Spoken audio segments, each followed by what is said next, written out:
event in the north of Belfast, the festival has rapidly expanded into a major civic celebration. Thank you for coming along with us on our Diwali trip to the UK. I'm Shamji. Join us for another adventure soon, here on WESN's Diwali Passport. Lighting up for Diwali just got simple with the easy-to-use Anand brand wax diyas. They're scientifically engineered to last longer, burn brighter, and keep on lighting. Anand brand wax diyas do not require any prepping or filling and has less spillage and cleanup. These diyas are recommended for outdoor use and can withstand light wind and rain. Plus, they're eco-friendly. Redeem your use cases for cash back. So put some green innovation into your Diwali celebrations with Anand brand wax diyas. When it comes to Pira and Laddu, I just use Chatak's Laddu and Pira Mithai Mix. It's a combination of traditional ingredients in one pack. I don't spend all that time preparing different ingredients like Ma. 3/4 of the work is done. So now I can make fresh, delicious Pira and Laddu in about 15 minutes with the convenience of Chatak's Laddu and Pira Mithai Mix. Now Ma's Kitchen is a Chatak kitchen. Now available Gulab Jamun Instant Mithai Mix. Diwali Passport, brought to you by Chatak Food Products and Anand brand wax diyas. This is 10 Questions. I'm Andy Johnson. The distance from where we should be in the world in going forward on our commitments with climate change. The effects of climate change that cannot be accounted for. It's called loss and damage, and we're seeing loss and damage happening so much more in this decade and the previous decade. The principal term there was this question of the correspondent banking issues. That is why we're trying to build capacity with this country here, Trinidad and Tobago, and other countries in the region. Man is not showing any signs of stopping or even slowing down. More than half of the forest in Trinidad is already gone. All the plants and all the animals and all of the nice clean water and fresh air and everything had to be on this planet for humanity to have a chance. We have small change when it comes to countries that can take decisions, and when they speak, the world listens. The General Assembly is a very democratic forum. And Trinidad and Tobago has the same vote as Canada, in spite of the obvious difference in size.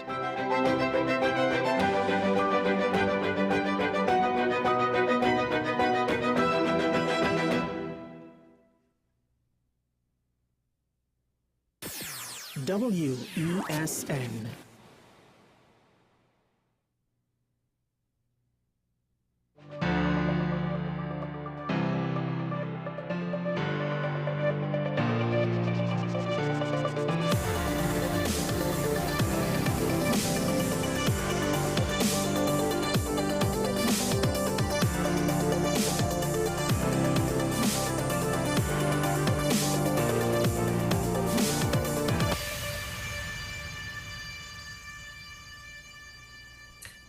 Hello, it's been a while. Sure, Michael Smollett, this is talking about WESN, the content capital. Apologies for the late start to the week. Apologies for my absence.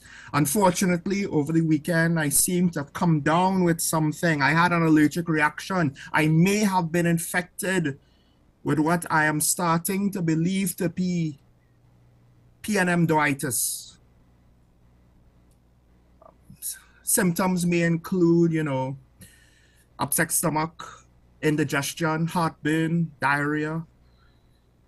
As things have happened this weekend, but we haven't necessarily heard much from it. It may leave us all with upset stomachs. All jokes aside, was a bit under the weather, had to take some time off. Apologies if things happen that I will not get to because it was quite difficult. I was not in any capacity able to keep up with most of what was going on over the weekend, so trying to play catch up. The good lady herself also, normally today is her day, but she won't be with us today. Want to wait and see how this whole situation unfolds, right?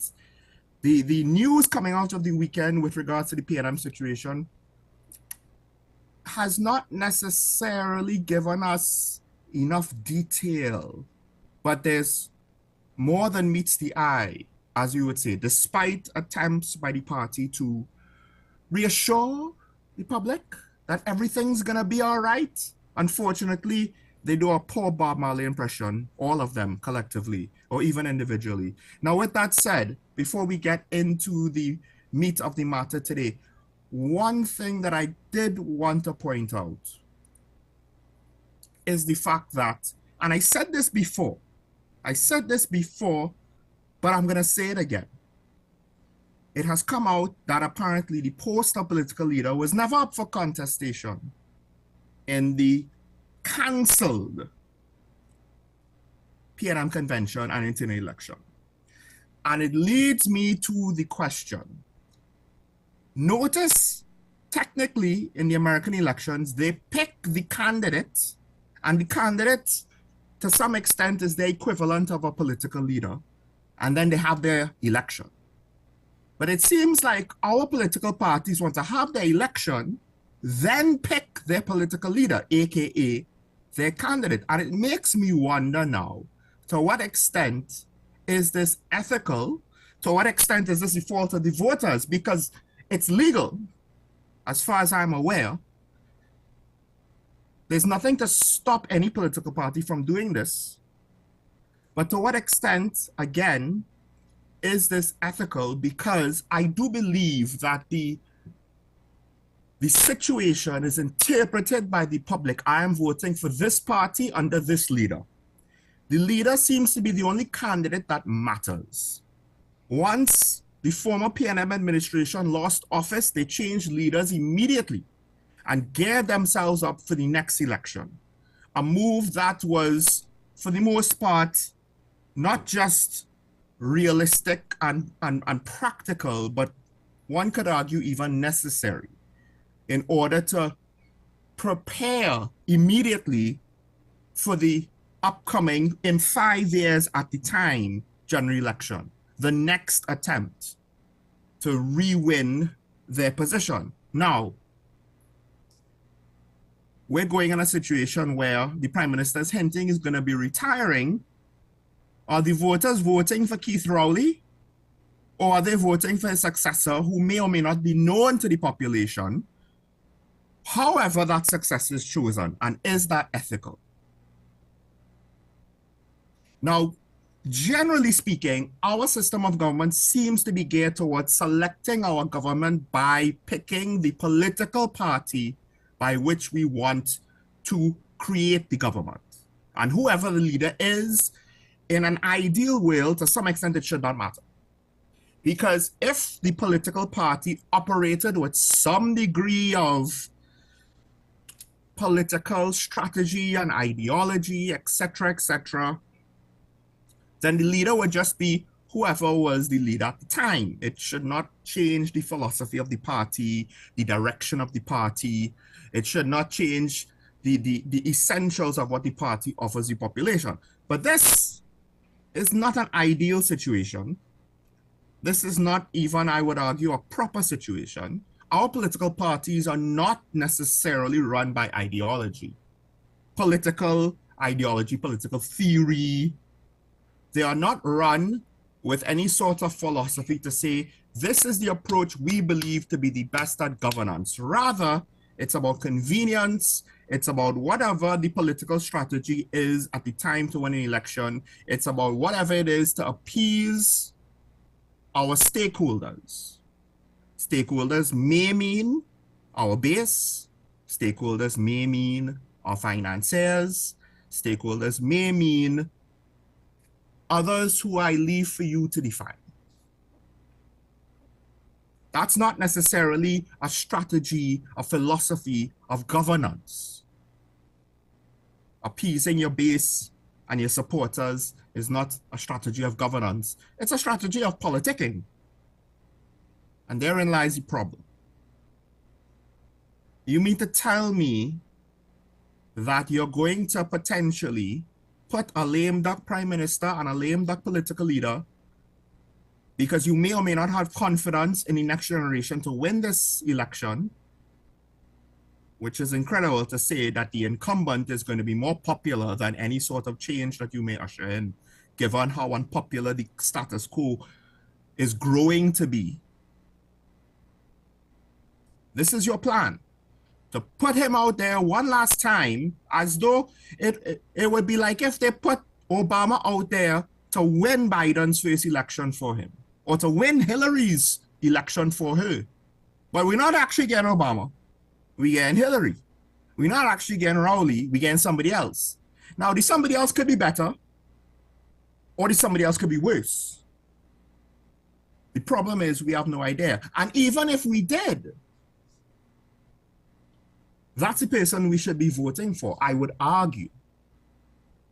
And whether he gets the votes or not, or she gets the votes or not, it should be on the merits of that person, not the merits of the incumbent who wants to retire but is holding out because that's what the party constitution says, or that's what the party election cycle, the timing says. Why? I said this before, and I had an issue with this with regards to the opposition as well. But I'm not entirely sure if the opposition's election or next time they would determine their political leader would have fallen before or after the general election. Again, this is also one of the things where the timing of the general election and the government's ability to choose it, maybe at some point it may become a bit more obvious as these two sets of timings may become more directly significant with regards to when one cuts off the other. But at the end of the day, I think both political parties, all political parties, if you want to change political leaders, at the very least, it should be towards the end or the second half of a term, if not the last year, leading up to the next general. It should not have some weird funky timing where we'll pick all the other executives now, but the political leader some other time, and then it'll fall after the general election could fall. And what was this? This is strategic.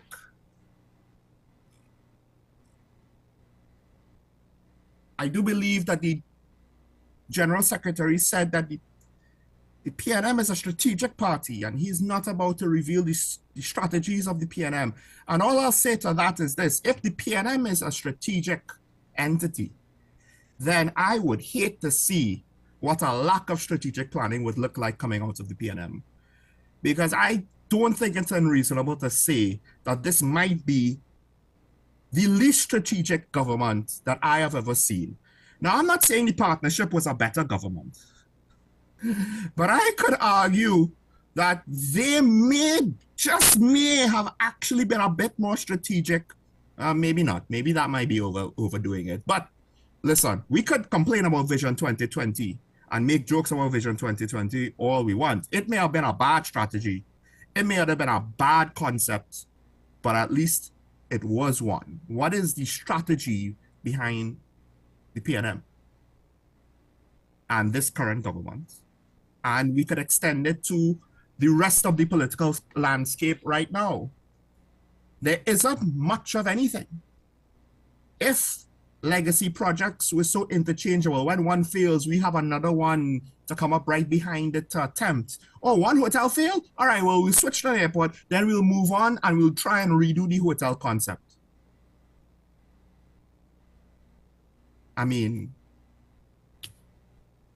that's not really a strategy. When analysts could look at your budget multiple years in a row and question, where's the vision in the budget? How do you have a strategy?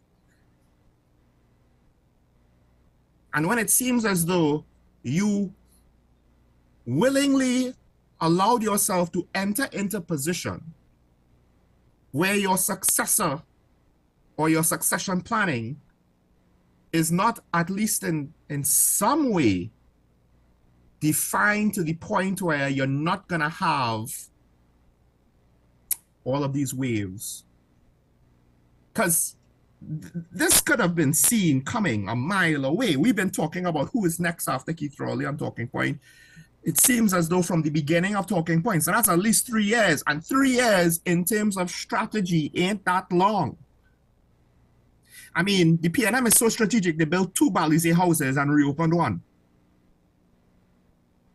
But let me not continue on this line of discussion. It is what it is. Do I believe what's coming on the PNM with the whole situation with their political leadership? Kind of hard to believe anything, but to be fair to them, it's not like they're giving us any details to consider anyway. They're just saying everything is fine here, nothing to see here. That's what you said about crime and the economy, at least some time ago. With that said, let's take a break. When we come back, then we'll get into today's daily review. So stay tuned. This is Talking Point on WESN. We're back. Wouldn't say better than ever just yet.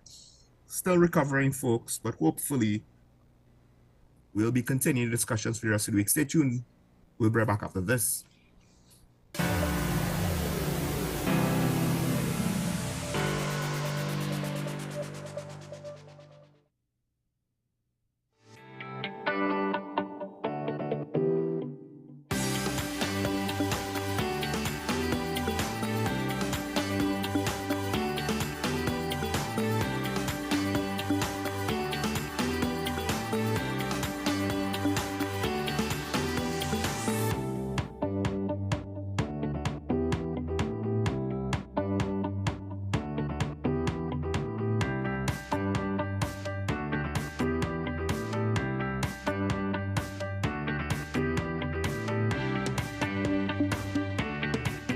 Transform your home with PCU Plus. From stylish furniture to the latest appliances, we have everything you need to create your perfect space. At PCU Plus, we offer fair prices and affordable financing options that are cheaper than hire purchase agreements. With convenient locations in San Fernando, Tobago, Arima, and our lifestyle showroom in Barataria, you're never far from the best deals. Visit PCU Plus today and discover why we're the top choice for quality furniture and appliances. PCU Plus. Quality you trust, prices you'll love. Visit one of our locations or find us online to start transforming your home today.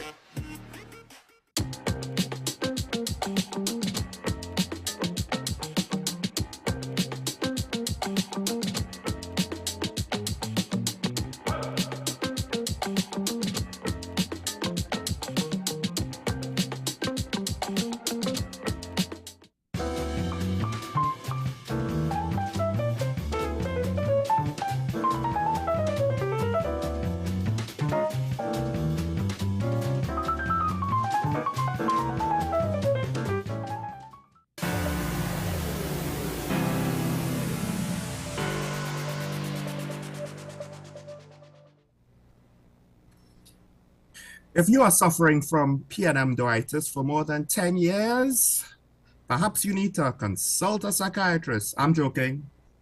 Maybe I'm not. Maybe I am. I'll leave it up to you to decide. Now, all jokes aside, a lot to get through.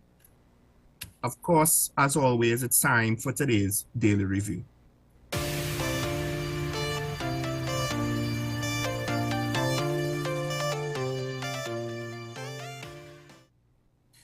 All right, so the first thing I wanted to get to, and I may have mentioned some of this before, but it's come up again, and I wanted to bring it up again. The Minister of Finance, he likes to tout we have low inflation. Now, unemployment have gone up, but hey, we still have low inflation. Well, I'm not an economist, but something did come to mind. One of the few aspects of this weekend, I did put some thought into work, right? Believe it or not. It's almost like if, I don't have a day off. That said, inflation is down, and to some extent, the opposition alluded to this fact. And you see similar things appearing in other parts of the world. Prices have gone up, but wages didn't necessarily go up to match it. That's why a lot of people are under strain right now. We don't necessarily have the buying power to match the price increases, particularly with food inflation that we have seen ever since the Ukraine war, which already had to deal with certain inflationary forces coming out of COVID, including the cost of shipping crisis and the shipping imbalance situation, right? That's one way to put it.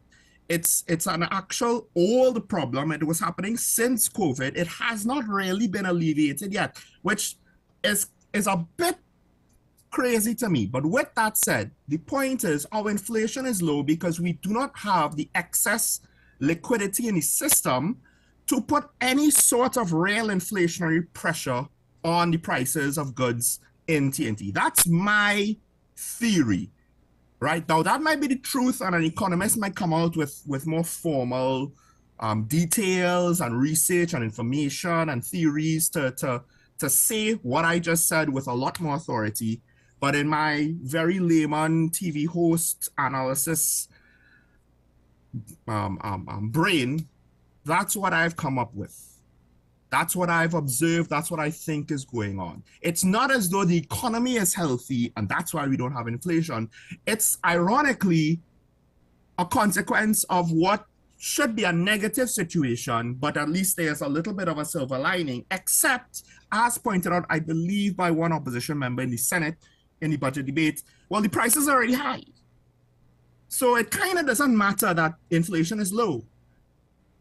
The prices are already high, and it's already on the edge of being out of the reach of too many citizens of the country, if not already, in the case of certain products, out of the reach of too many citizens of the country, right?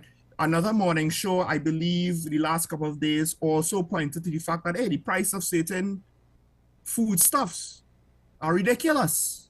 And I couldn't help but agree. So the narrative that inflation is low, it's not as though it's not a factual truth. Although one could question where they got the data to say that inflation is low. But I would argue, look, it's not as though we're seeing supermarket prices increase month after month. So I do think that there's truth to that. The prices, the inflation, the price increases, the rate of price increasing is low. The prices themselves aren't necessarily low. So we're essentially suffering from the consequences of inflation at the end. We had the inflation already.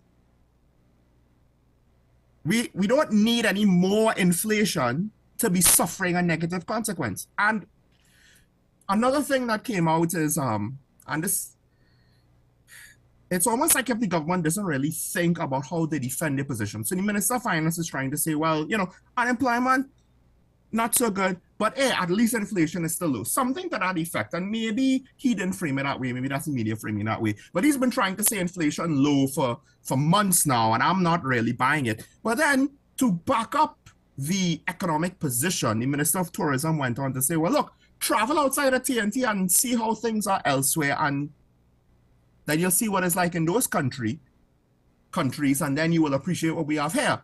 Well, the problem, Minister, is twofold. One, the same core issue that I have with inflation, I know is happening in, at least in the UK and potentially in the US as well. Prices rose and maybe inflation dropped, but they're still high. I know that's happening at least in some communities in the United Kingdom. So we could go to the UK and we'll see essentially the same problem and hear the same complaints. And it'll just, in my opinion, back up our concerns for our own situation. But the real issue, Minister, that I find you need to kind of be careful you don't overplay your hand. With what foreign exchange are the people of this country supposed to use to go out and travel in order to experience the cost of living in other countries? Just how are we supposed to do that when we have a foreign exchange issue? It's almost like if the left hand doesn't know what the right hand is doing, so they're trying to justify themselves and not really seeing, hey, we might be exposing another problem even more by telling people this. Because we probably should expect the banks to cut the credit card limit at some point in the future. Again. And it probably won't be the last one. If it happens again, there will probably be one coming after that that's going to happen again. And it will probably continue to happen the longer our foreign exchange position continues to be this unstable, uncertain, unfortunate. So maybe I'm wrong, but I would just advise the Minister of Tourism and Arts and Culture to be careful. You don't try to defend the economy by highlighting, don't look at this bad area of the economy, look at that bad area of the economy. I know that's not his intention, but that's essentially what he's highlighting to me. That's point number one. Point number two, how many citizens of TNT could afford to travel to experience the cost of living in other countries? Because to the man that can't afford broccoli or tomatoes, something tells me he or she may have a hard time affording a plane ticket to go to Miami or New York. I'm just saying, if you can't afford tomatoes, flying to another country may not be on the table. But let me not get too caught up in this. Let's move on to the next story. And again, a lot of what I complain about, most people want to complain about what did they do, I don't like what they did, and that's cool. But to some extent, without more information, usually there are potentially reasonable explanations for certain decisions that politicians make. How they communicate it is where I have a lot of my criticisms. Because how you communicate something, whether or not you're in the right on an issue, that could be judged, and we don't necessarily always need a lot of extra information outside of that, right? How you communicate it is at the forefront because it's out there in the public.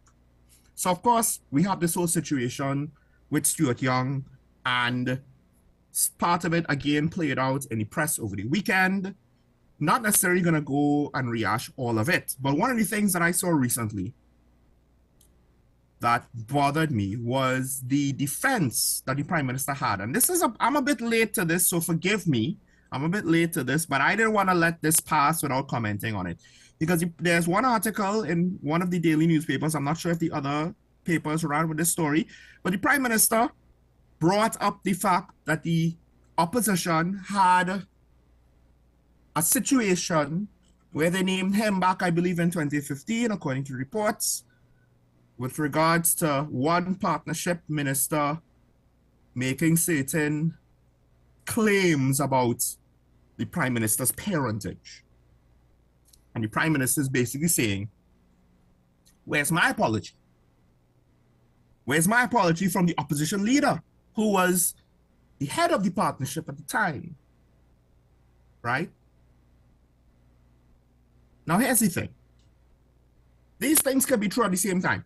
The opposition leader could, or rather the Prime Minister could be deserving of an apology from the opposition, whether it's the leader or members, former members of the partnership, because the incident references a Tobago MP of the partnership, not a UNC MP. I believe it would have been a TOP MP. But regardless, right, the Prime Minister could be deserving of an apology from the opposition leader for something that happened back in 2015. And he could be right to call out the opposition leader for being a hypocrite in this situation. The problem is the opposition leader and the opposition weren't the only critics of Stuart Young in this situation. So even if the opposition leader is acting hypocritical, that has no bearing whatsoever on the rest of society that took issue with what happened in the House that day. The hypocrisy or lack thereof of the opposition has no meaning, has no weight with regards to my criticisms and the criticisms of others not in the opposition. And this is what I mean about communication.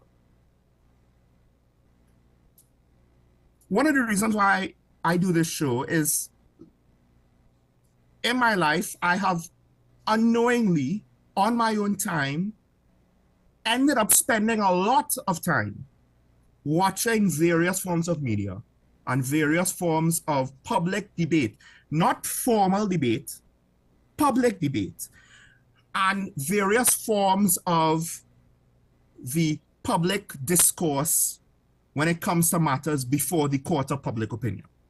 It could be in traditional media like television, sports media, talk shows, etc., etc. It could be on the internet. And this is one of those things where, and I guess to some extent, because of the internet and because there's a wider access to the conversation, there's a wider access to more voices, more and more these things are being called out. These things are being less accepted. What the Prime Minister did in this situation was he wasn't really debating the issue. Regardless of the opposition's potential hypocrisy, the issue is what Stuart Young said. The issue is whether or not we accept how it was handled. The opposition could be hypocrites, but they could also be right at the same time by not accepting how it was handled. And I'm not saying the opposition are hypocrites, I'm just saying they could be. Even if they are, both things could be right at the same time. How the matter with Stuart Young was handled could be unacceptable, and yes, it would seem hypocritical if we look at the situation, how the Prime Minister framed it, for the opposition to be the ones calling Stuart Young out and the PNM out, except they're not the only ones doing it. If they were the only ones doing it, then the PNM's whole basis, this argument being put forward about where's my apology, then that would have a lot more weight and be a lot more significant, because it will be pointing to the fact that the opposition is saying things that are rooted potentially in biases against their political opponents. So we will point out the hypocrisy to expose their bias, to expose how disingenuous these arguments are. But the opposition are the only ones making these arguments. Now, maybe the rest of the country is fine with how it handled. I'm not. I did say, to me, an apology from Minister Young kind of doesn't matter. He's being forced to do it at this point. I don't care about a forced apology. That doesn't necessarily mean that I'm going to say, well, it kind of doesn't matter and I accept the situation for what it is. How it was handled, I don't think really was good enough. But that's because I don't think any sort of apology would ever be good enough. They kind of missed the boat on that one. But they think it's good enough. The Prime Minister is implying it's good enough to the point where he's almost saying we are wrong to not accept it.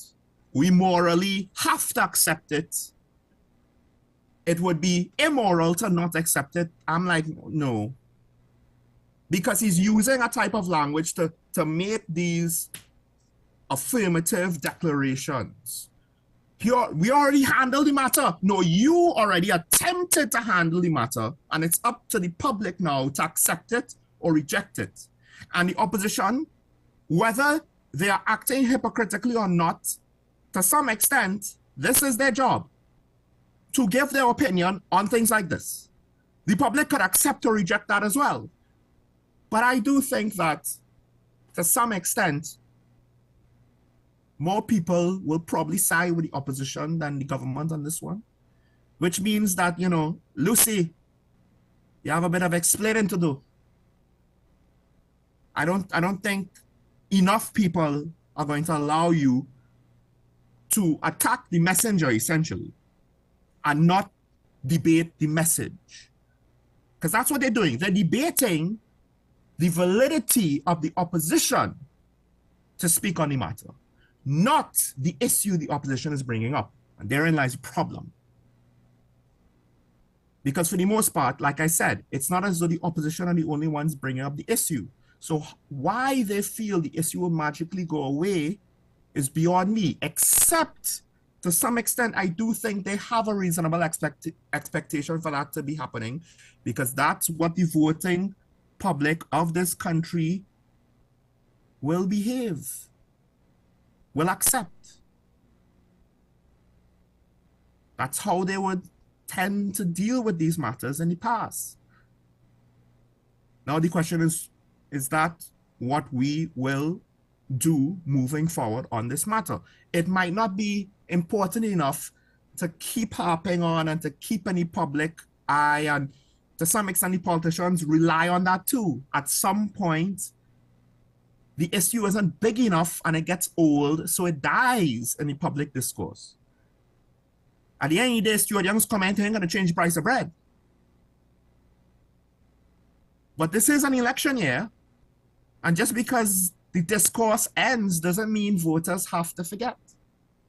Let's not mix matters now. Part of the issue is that the individual in question apparently is the successor that the Prime Minister and others potentially want. That's one of the reasons why this is probably more important than the PNM would like to admit. Except if the shoe was on the other foot, would they let it go? I don't think so. I want to get into one last story before we take a break. This is a concern for me. Now, prison officers have been attacked. A deputy commissioner of prison has been attacked. His own family member, his daughter, a minor, was in the line of fire. Luckily, this was one of the few times an attack was not made, an attempted murder. It's almost like if these are the exceptions, was made with a pistol and not an automatic rifle. Because an automatic rifle probably could have taken that car into Swiss cheese, everybody. That would have been 2 victims. And then the deputy commissioner himself was just a man standing right there out in the open. So either him or the occupants of his car could have been gunned down a lot easier with an automatic rifle. But thankfully that did not happen. Now, attacks against prison officers aside, there's a trend that I'm getting a bit more concerned about. What is it? What is up with police officers, SRPs, suspended officers, what have you, being potential victims of crime? Are these individuals who are victims of crimes who just happen to be police officers, or were there police officers targeted, and maybe in some cases the reporting is trying to make it seem as though they were victims of other crimes? They weren't necessarily targeted for violence. There's a suspended cop who was murdered in a robbery. Was it a robbery homicide, or was it a homicide made to look like a robbery? I have to ask these questions. There was the WPC who was attacked coming home from the airport. Now, 1:35 a.m., was it an attack of opportunity and then the violence escalated and the potential robbers, home invaders, carjackers, this was not what they signed up for, so they ran? Or was she targeted? I don't know. But at some point, we have to think about the fact that we are in a society where police officers now are becoming victims of crime.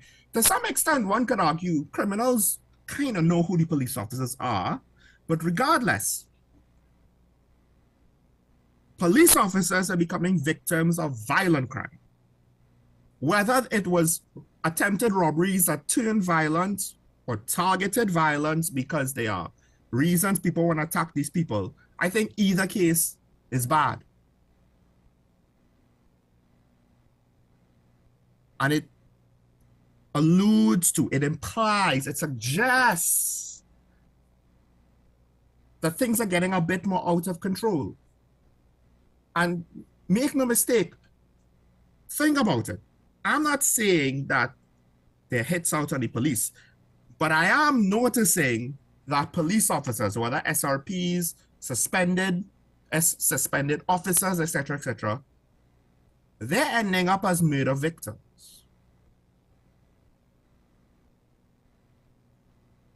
Think about it. Even if these weren't individuals who were targeted for whatever reason, the criminal element is saying, hey, police officers are dying. And there's no changes. What kind of signal does that send out to the perpetrators of violent crime in the country. They say there are concerns about domestic violence on the rise and bullying on the rise. I would hazard a guess that the main reason why those things are on the rise, primarily, but not only, but primarily, it's because violence on a whole is on the rise. I don't necessarily think there's anything primarily responsible specific to domestic violence that can be attributed to its increase, but rather a breakdown in law and order and an increase in violence will then kind of open the door for all subsets of violent crime to increase. Because if the police can't catch people who murder police, if that is not incentive enough, why should the rest of the criminal element fear being caught doing whatever it is they want to do? That's the uphill battle we find ourselves having to face right now.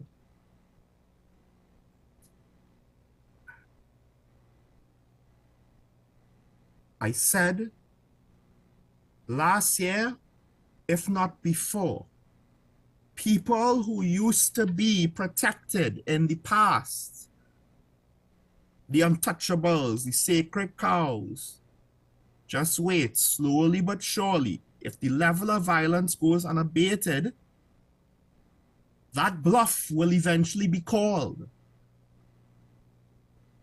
And then more incidents will happen and the situation will snowball worse and worse. Now, it doesn't have to happen like that, but it can happen like that because so far it seems to be, to me, happening like that. Now, I don't know, listen, at this point, we even reach out with the Mr. Big, the drug smuggling, the gun smuggling, whatever. I don't know if this is good for their bottom line or not, but there's a world where if we actually were strategic, we could deal with the murder rate without getting any Mr. Bigs. Now, we're never gonna have zero murders and have organized crime in the country at the same time. That's just not gonna happen.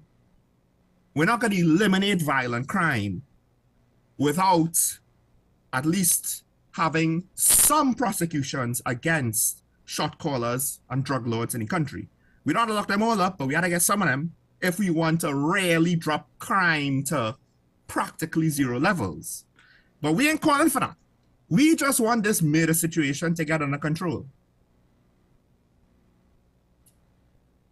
But we ain't seeing nothing. We ain't seeing the strategies. Where are the strategies? Where's the strategies from the strategic party made up of strategic thinkers who always do things on a strategic level? That's why crime in the long run has gotten worse over time, because of the brilliant strategies of the great party that is in control right now. That's essentially what you're saying if you want us to believe that you're strategic thinking. By the way, Mr. General Secretary, and I will end the conversation there. Let's take a break. Hopefully we'll welcome the ASP when we come back. There's, of course, some police topics to get through. Stay tuned. This is Talking About WS and the Connecticut. We'll be right back after this.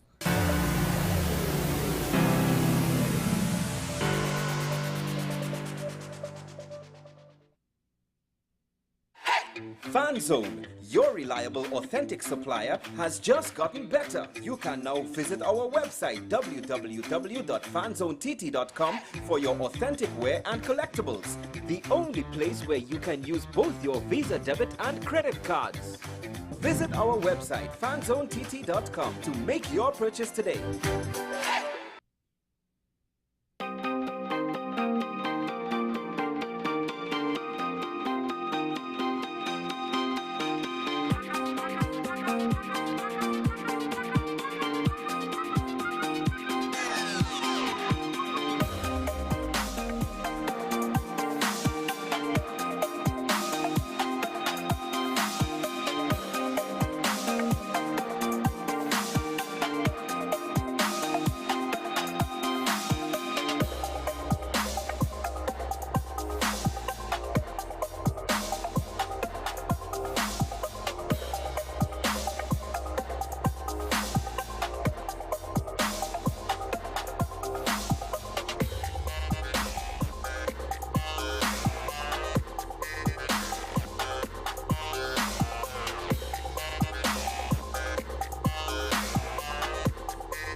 This is 10 Questions. I'm Andy Johnson. The distance from where we should be in the world in going forward on our commitments with climate change. The effects of climate change that cannot be accounted for, it's called loss and damage, and we're seeing loss and damage happening so much more in this decade and the previous decade. The principal term there was this question of the correspondent banking issues. That is why we're trying to build capacity with this country here, Trinidad and Tobago, and other countries in the region. Man is not showing any signs of stopping or even slowing down. More than half of the forest in Trinidad is already gone. All the plants and all the animals and all of the nice clean water and fresh air and everything had to be on this planet for humanity to have a chance. We have small change when it comes to countries that can take decisions, and when they speak, the world listens.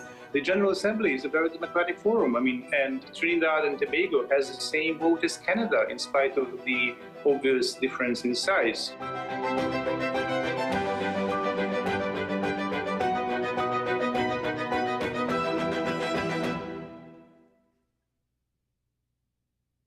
Hello there and welcome to AM Prime on WESN Content Capital. Before we even start this repatriation and reintegration process, we've already failed, or are we doomed to fail? You've got to invest in the institutions that you've established to carry out those sorts of core functions.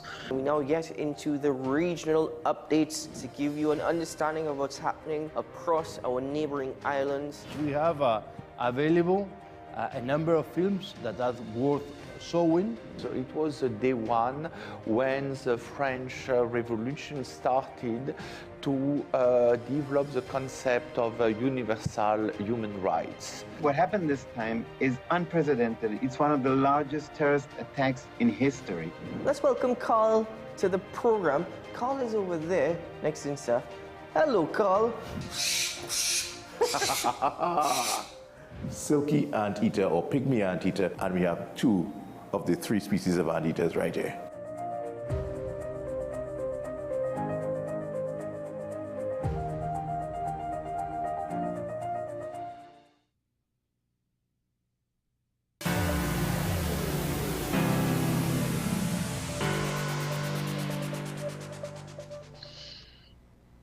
And we're back here on talking about WESN, the Content Capital Show. Michael Small, joined by our original media ambassador. It's been a while since we've seen him, so it's my first day back for a few days, but it's his first day back for a few weeks. And I'm speaking, of course, of acting ASP Ashraf Ali. Good morning, sir. Welcome back to Talking Points. Thank you very much, and good morning to you too. Still acting, by the way. It's been so long now that I'm not entirely. Yes, I am still acting. Are you caught up in that other promotion lawsuit now because of it? Yes, we are. So okay, and I'll leave that there. I know you can't necessarily speak. Yeah. That's all right. But just of course, I think a lot of people will hope the best for you in your career. So it's unfortunate, like other colleagues, you're caught up in that. With that said, though, the police have a lot of things, right? Of course, condolences to the officers who have passed away in the last couple of... I actually have not said that publicly, but let me take the opportunity to say that in the violence over the last few days and weeks. But the country, at the end of the day, is looking to the police service as hopefully part of the solution. One of the issues, of course, is the situation with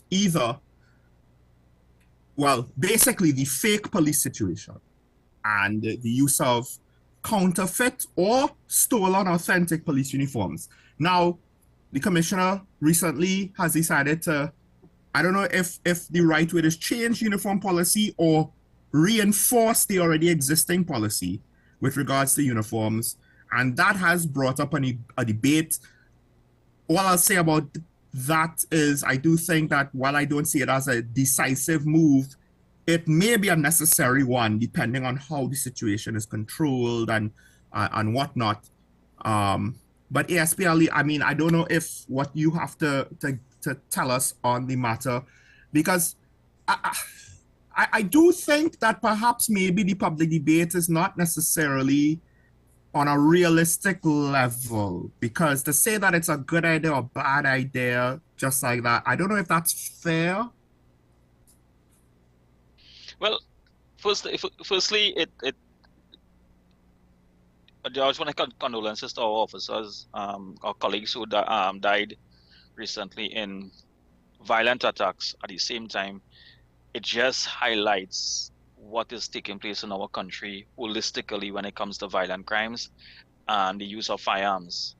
The commissioner did in fact indicated that firearms, illegal firearms, I might add, is a serious issue that we are trying to address. And there are a lot of things that we have to do to deter persons or get a grip on the number of illegal firearms coming into the country or the accessibility of illegal firearms by these criminal elements.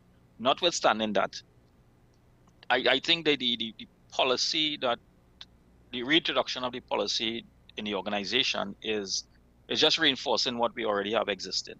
Because the uniform, the gray and blue, or which is called Patrol Order Number 3, which is the regular uniform of all the officers,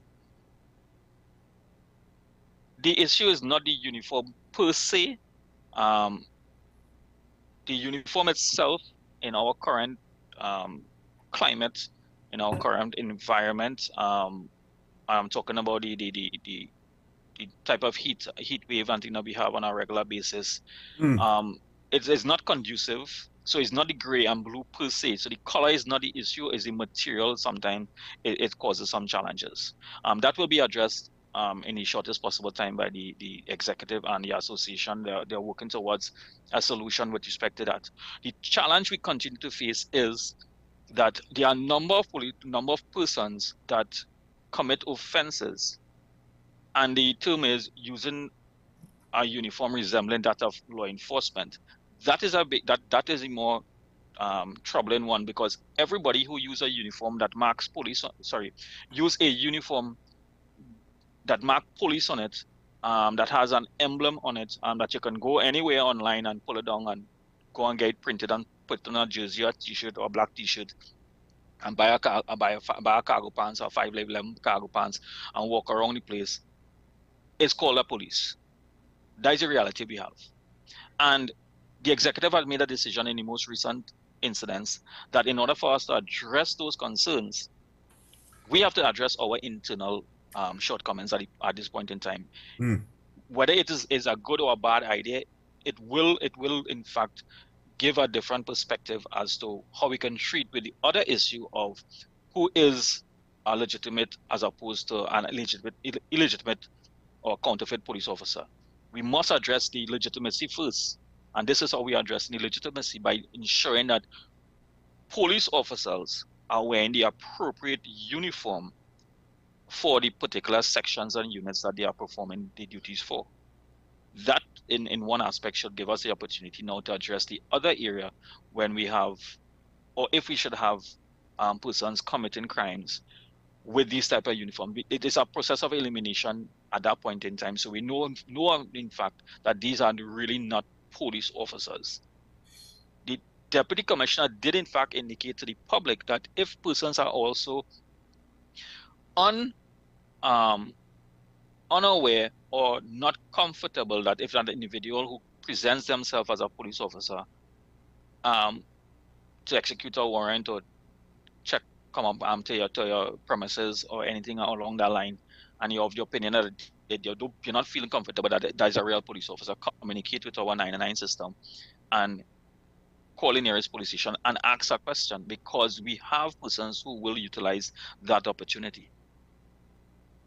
Well, and I guess when you said that there are other questions with regards to uniform suitability moving forward, with regards to identification and an attempt to find a way to make police officers be a bit more distinguishable, or to find ways to make it very difficult to have counterfeit identification signals or signs or markers of the uniform.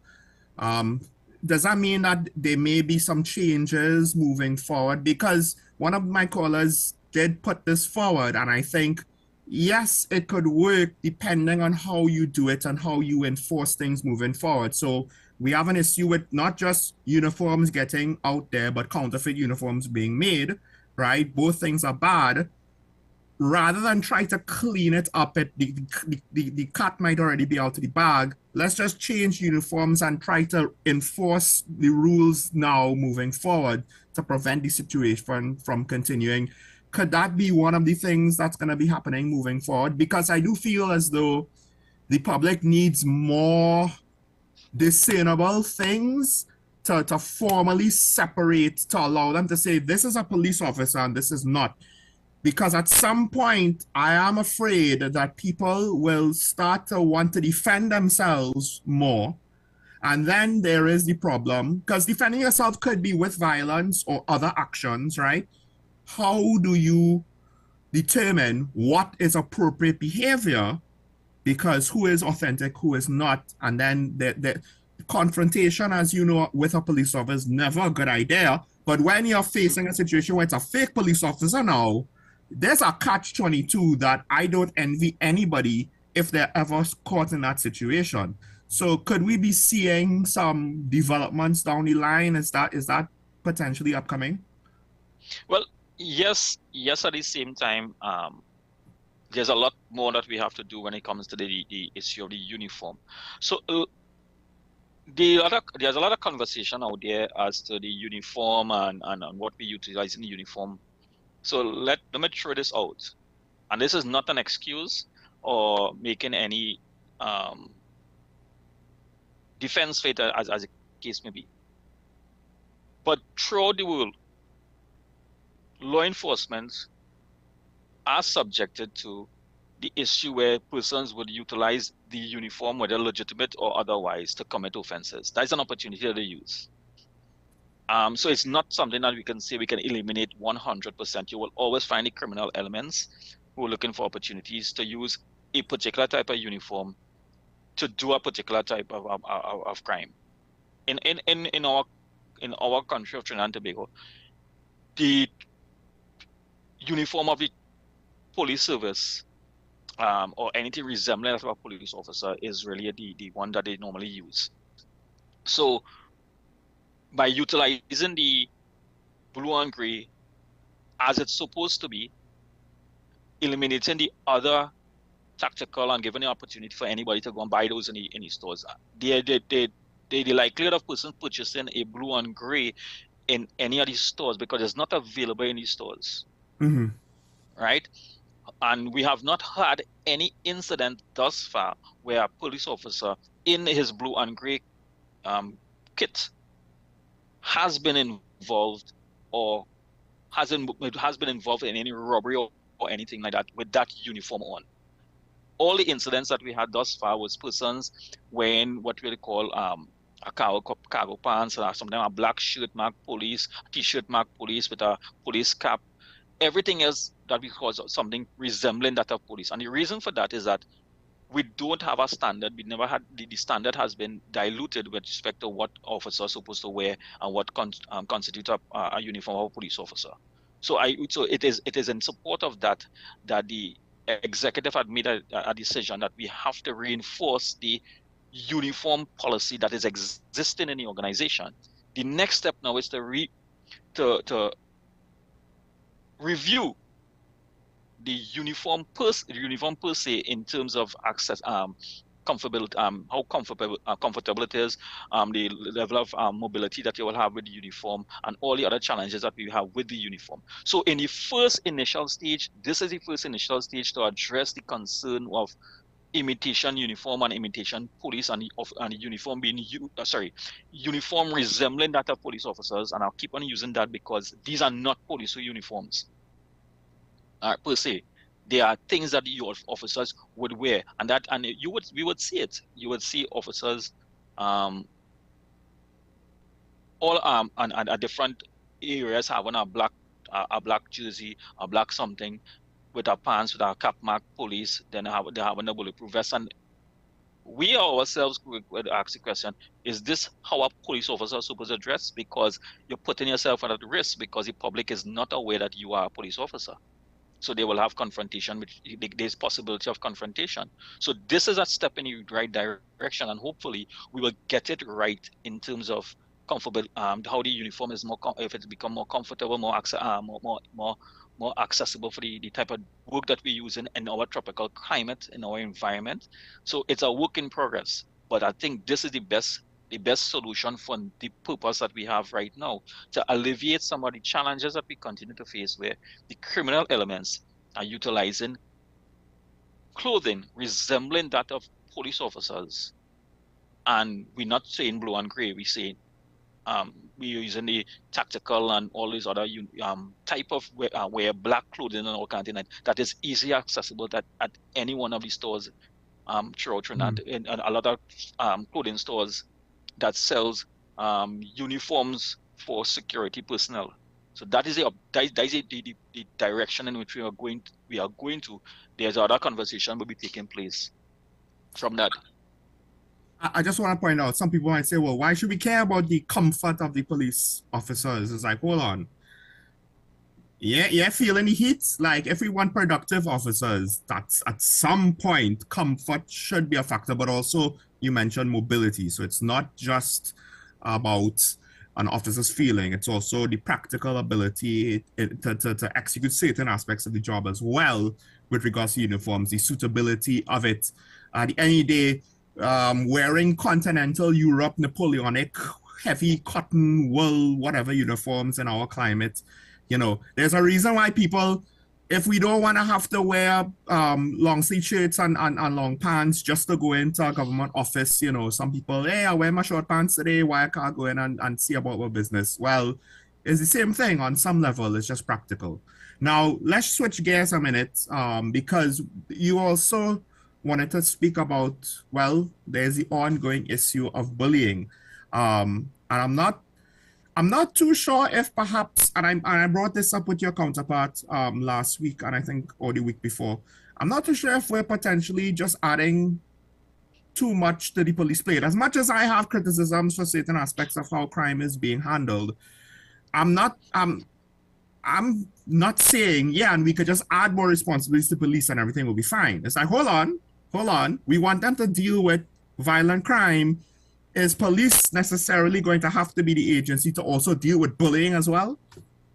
Well, sadly, and I've been saying this on several occasions, that as something rears its head, it all of a sudden becomes a responsibility of the police have to engage and deal with the situation. There are a lot of offenses, there are a lot of incidents or a lot of circumstances surrounding, even when we speaking specifically to bullying, things that happen in the school environment. The police does not have the level of authority within the school's environment to treat with certain issues. Remember, the police officers are not there on a 24-hour basis, or during the I shouldn't say 24-hour basis, during the school. When school's in session, activities does take place in the school, and bullying does take place in schools. All schools have bullying, whether we agree with it or not, or whether we don't accept it or not, it is happening. Whether the administration of the schools is aware of it, that's a question that is a different conversation altogether. But the fact of the matter, it occurs in all our spaces. Now, bullying is not only in schools. All institutions have a level of bullying. It have bullying in business places, but in bullying in business places, would not be called what? Bullying. It would be called harassment. It might call a different terminology as we go higher in the different organization, right? Sometimes it may cross into threats, sexual harassment in the workplace, violence in the workplace. All of that falls into the whole category of the basic concept of bullying, but as it continues to happen.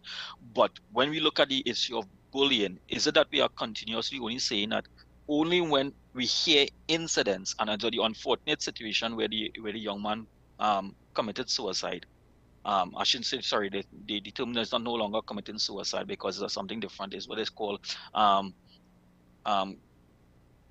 took his life, or he took his life, right?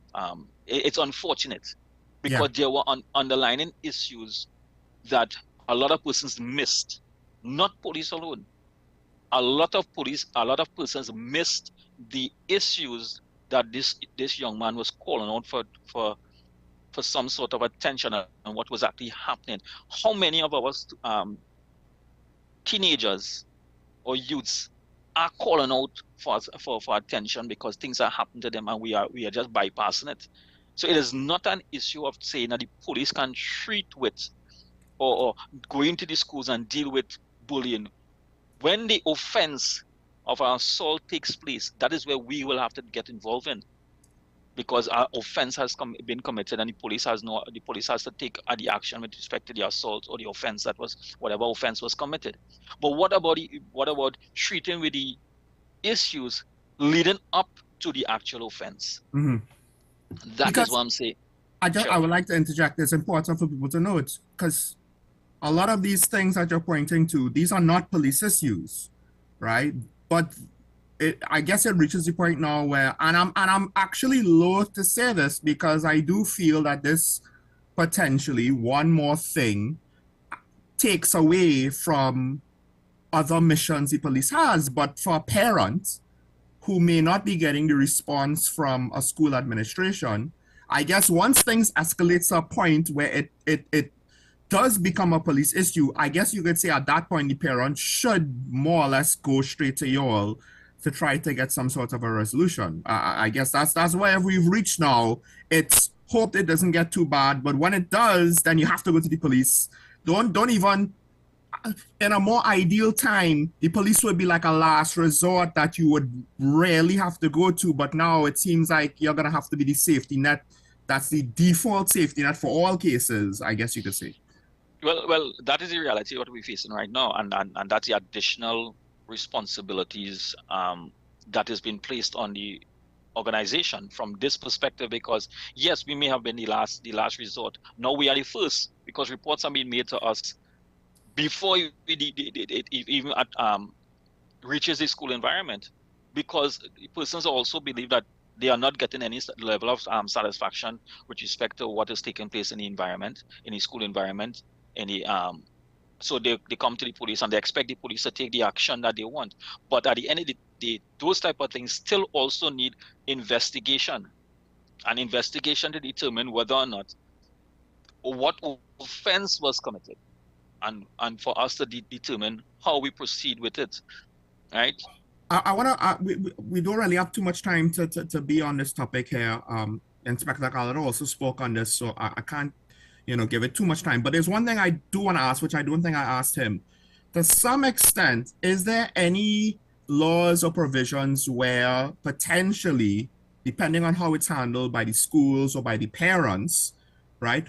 Whether it's the parents of the perpetrating students or the parents even of the victim, potentially, because sometimes the parents of the victim does not handle it correctly either. Is there potential criminal charges the police could apply to the adults, not just the children in the situation or the teenagers or the young adults, but to the actual adults in the situation as well? And this should be a warning sign. Hey, don't necessarily think that this is just bullying, so you can't be charged with anything for here, depending on how it's handled.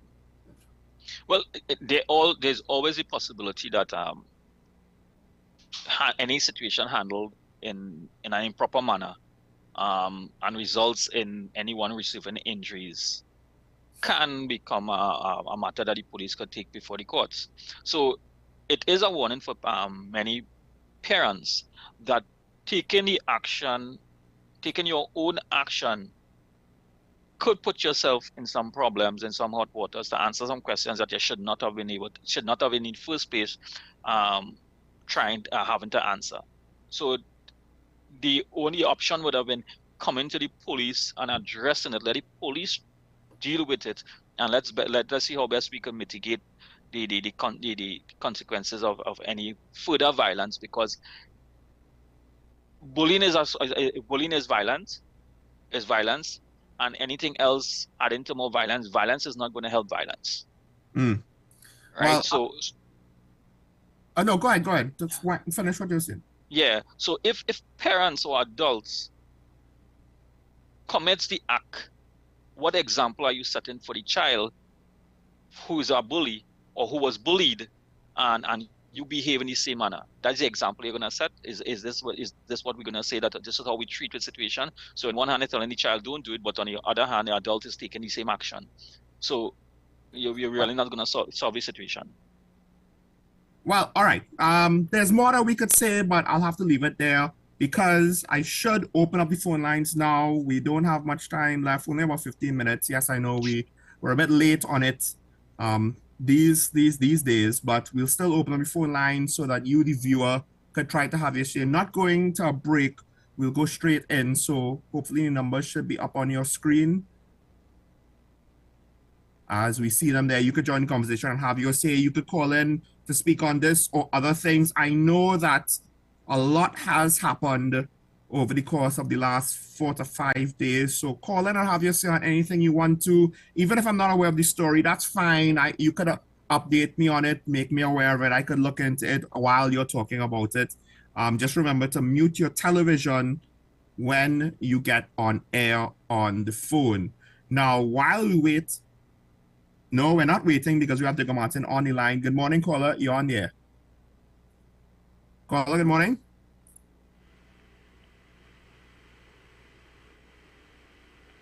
Good morning, good morning.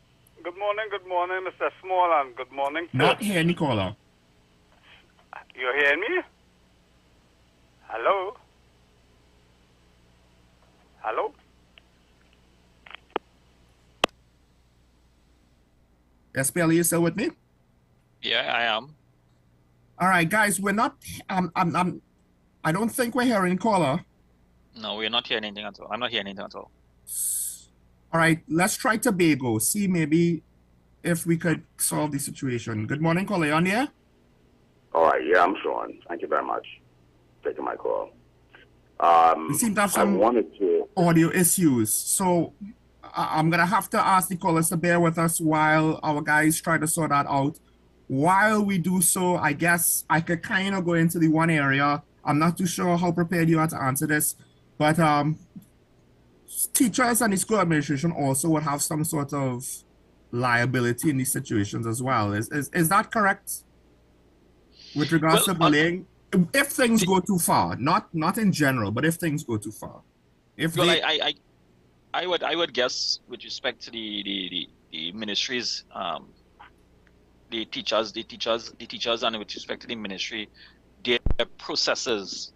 I can't speak directly to the processes, but I guess they will have a level of responsibility to treat with certain things that come to their attention. It falls similar. You see, the other thing with under the Children Act, when offenses such as sexual natures come to the attention of the parents and the parents, teachers, and anybody under the Sexual Offense Act and the Child Protection Act, the Children Act, they have a duty of care to act. Right. So yes, we can even stretch it to the extent that if these things come to the attention of the schools, they need to take appropriate action and act on it because it's violence. It can escalate, and sometimes you have to be very cautious with respect to bullying.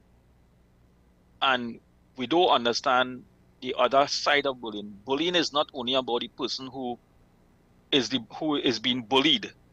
Yeah. The person who is bullied, at some point in time, they may react.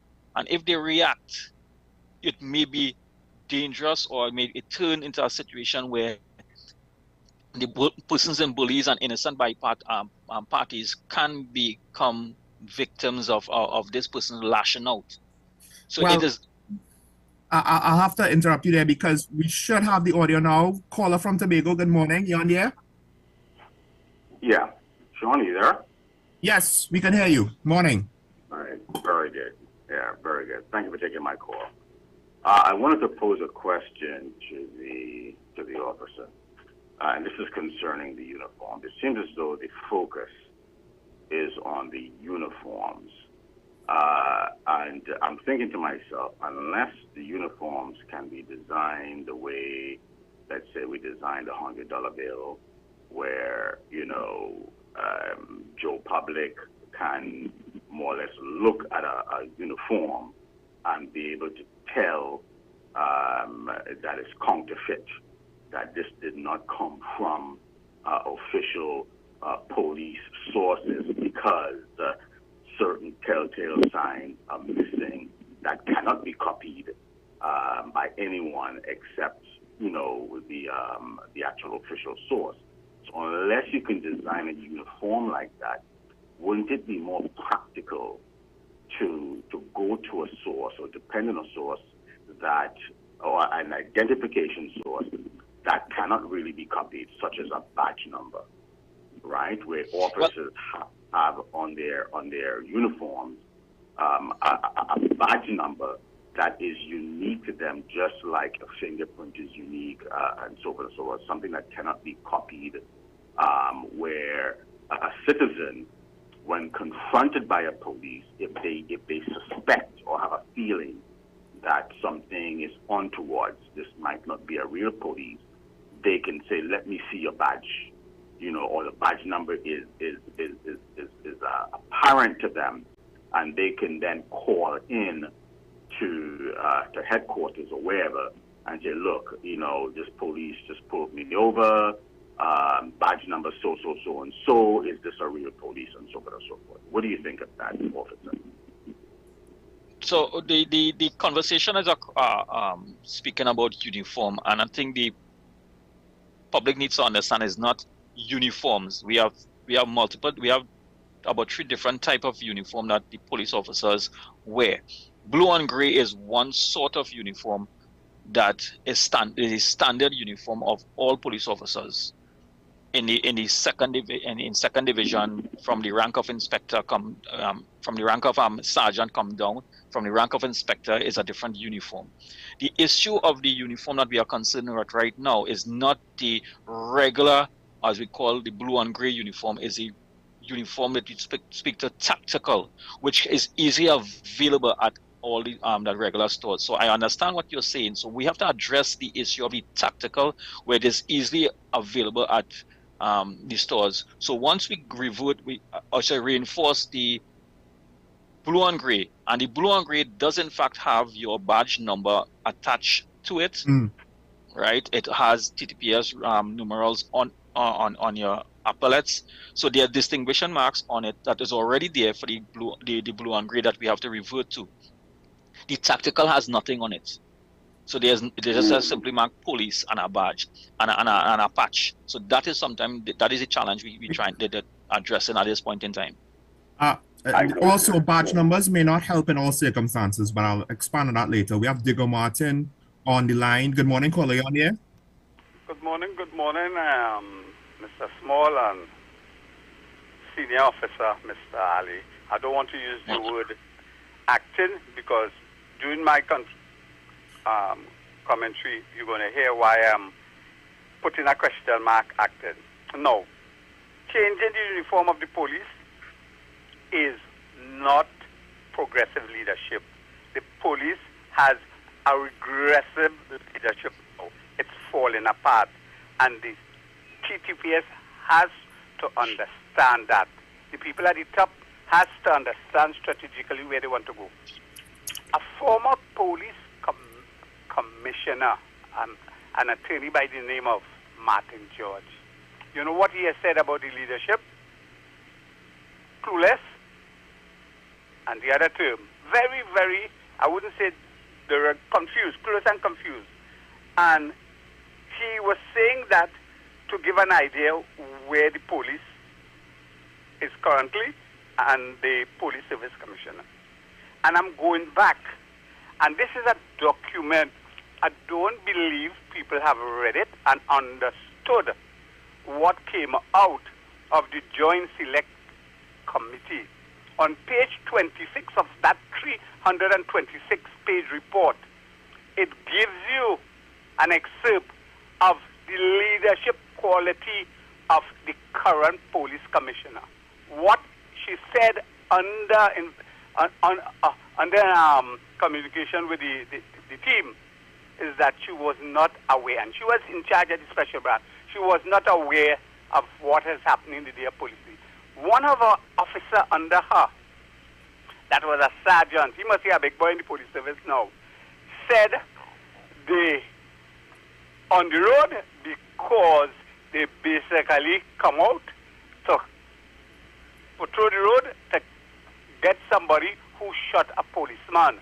That was the response. That is what the excuse they were using. So if you are the leadership of the special branch and you don't know what your officers are, what that tells you, you are confused and you're clueless, or there's a big question on your integrity. That is only one officer. There are several officers within the GB and several people that has questionable. One of the things that came out of that report is for the Police Service Commission to further investigate the PCA and the commissioners. I suspect nobody took it upon themselves to help push the police service forward, and they dropped it because there was a prorogue in Parliament. If they had done that and look at that wholesomely, the current leadership of the police might not be there today. Now, let's go back to that their policing when they went after the person who shot the policeman. What has happened since then? Several policemen have been shot.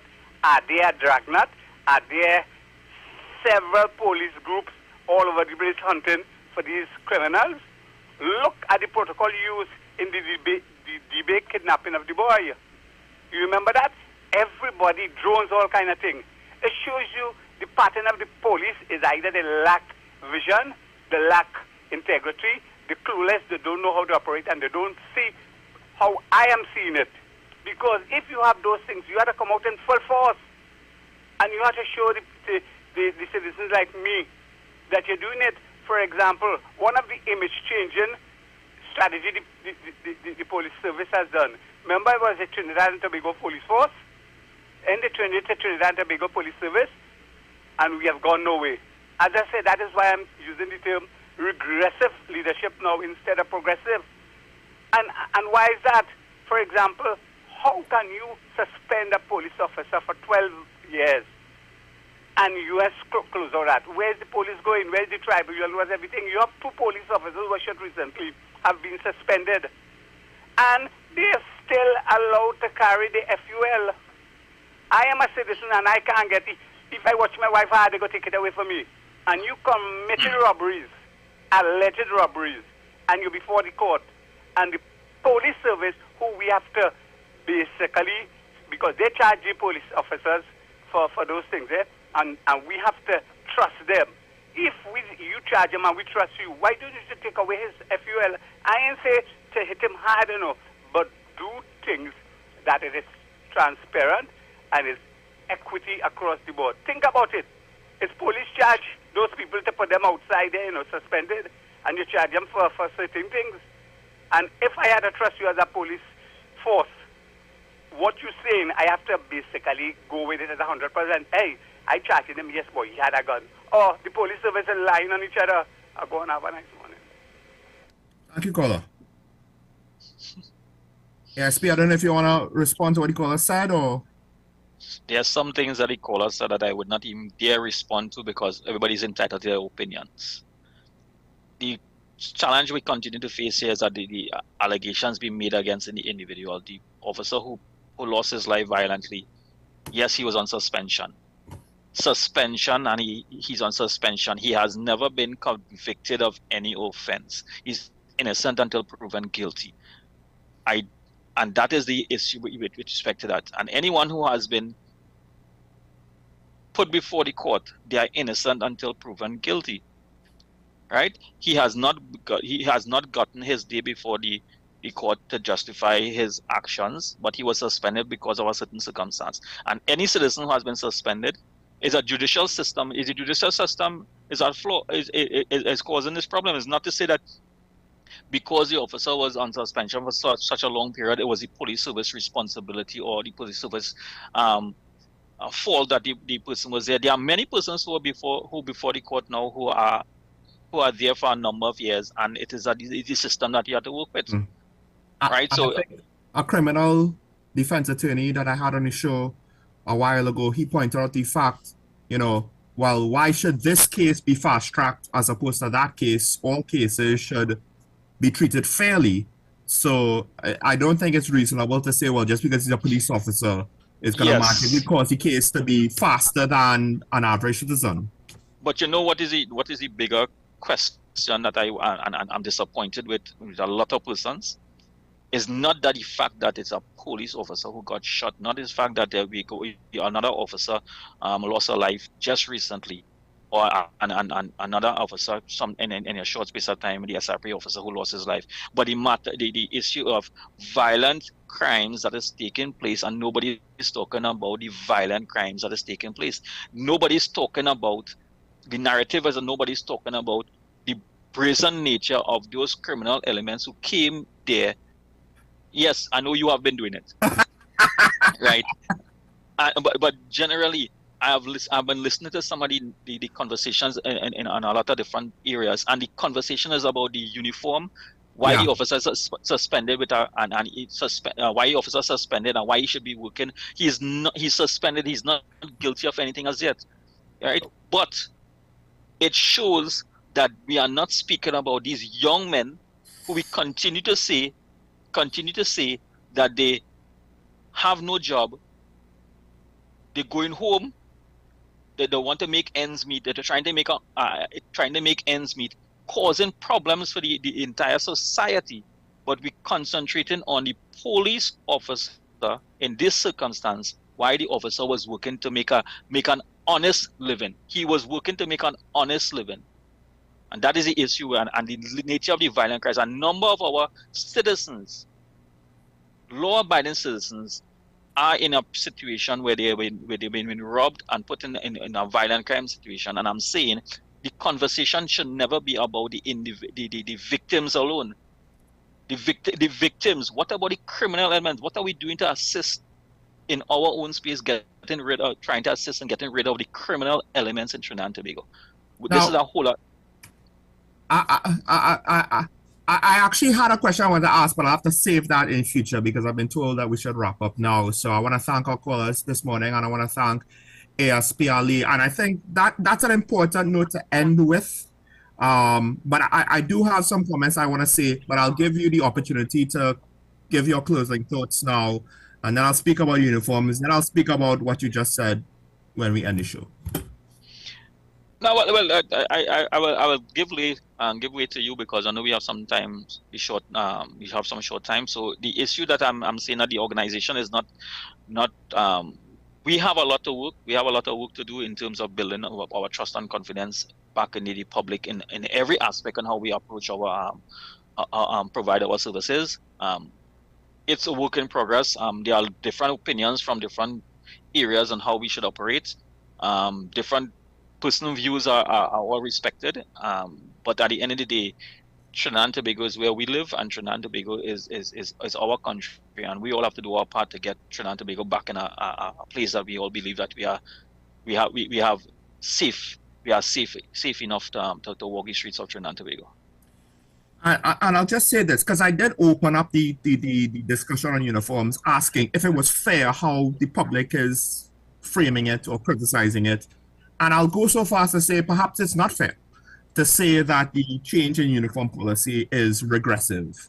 The problem is the caller, while it might not be fair, I don't think the caller is necessarily wrong to have that criticism, in the sense that, look, the qualifications or effectiveness of the police executive, that's been brought to question so many times now that further inherent questions with regards to the effectiveness of their policy decisions, that's just the bitter medicine I think decision makers in this position have to swallow.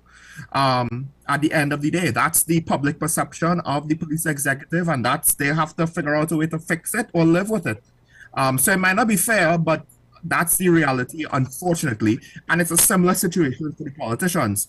Now, with that said, I do think that this police uniform issue or police identification issue might bring response times to the forefront.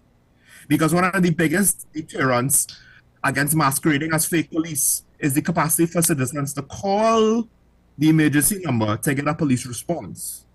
And this might be one of those things where it's not always been in the forefront of the discussion, but it might come to the forefront now, and we'll see. There have been good examples of quick police response.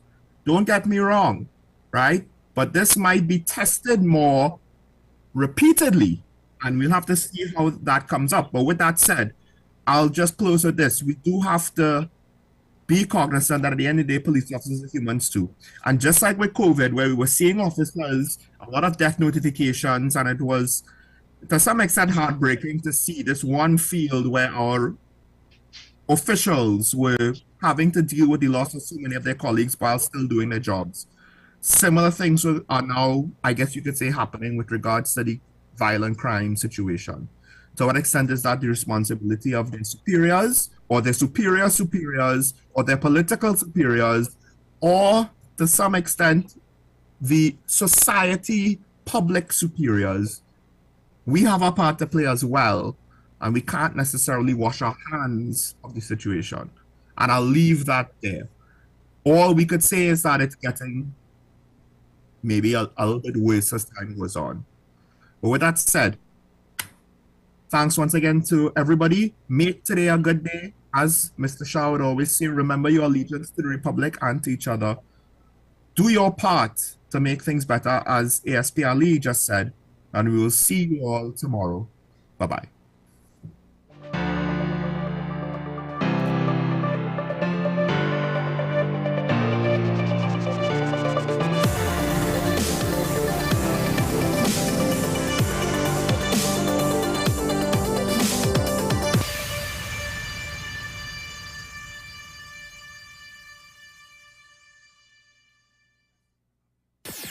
WESN.